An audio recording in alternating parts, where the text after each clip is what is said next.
Shout out guys. Meron po akong in order na ano ito yung molder na ginagamit sa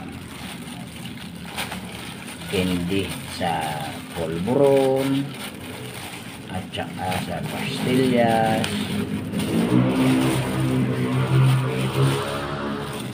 Titignan ko kung maganda.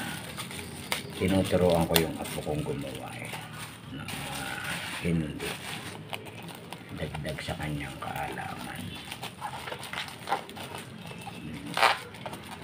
Isang araw ang ginawa namin yema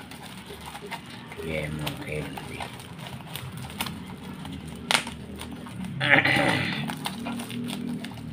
Ngayon meron kaming nagpabili ako ng mga kailangan sa paggawa ng pulburon at saka ng pastillas.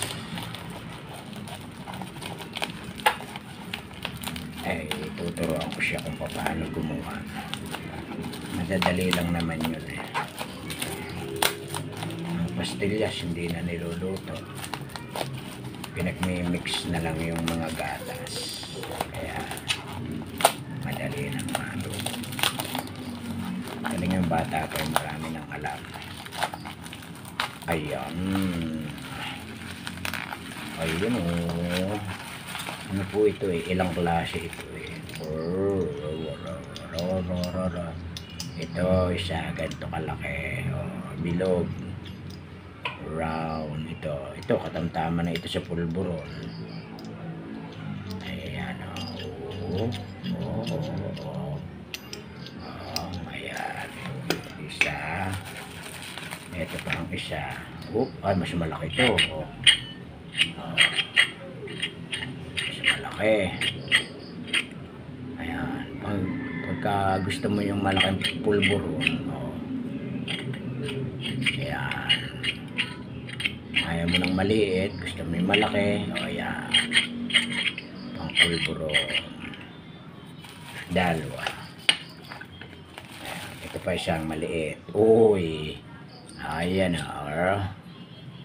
ito katamtaman lang to. Ito pwede ito sa pastillas. Okay, magaganda. Mura lang to, mura lang. Parang ang isa nito ay parang mga 30 pesos lang. Wala ka ng hirap, igagayon mo lang. Ang paggamit nito, halimbawa ito yung pastillas o pulburon, igaganon mo lang siya, tapos igagayon mo. Pagkapantay na, igagayon mo na sa plastic. Puk. Ayos.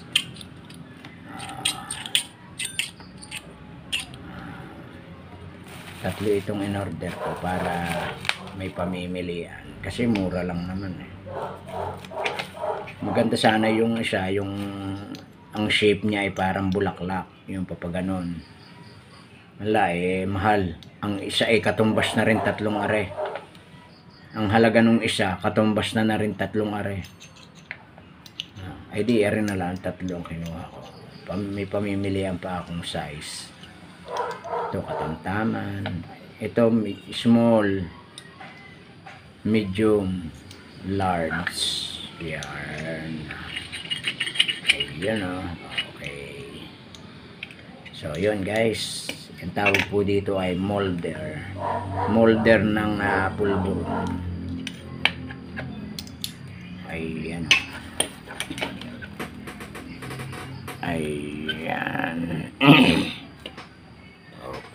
Okay, salamat guys sa support. Bye guys. Yeah.